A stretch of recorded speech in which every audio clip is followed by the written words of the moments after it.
30 years ago, starter homes in the Houston suburbs were often like 80,000 to 120,000. To understand where the Houston market is going, you kind of understand how the Houston market actually grew.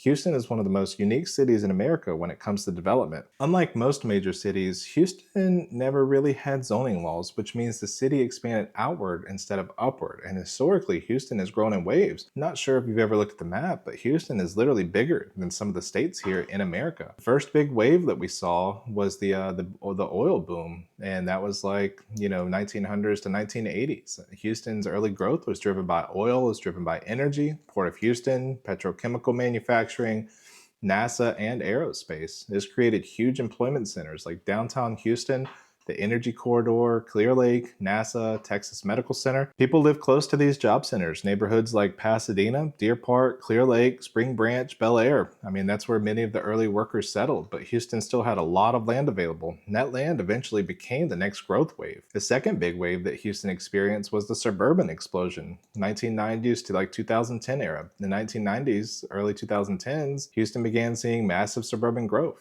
That's when master plan communities started exploding in popularity.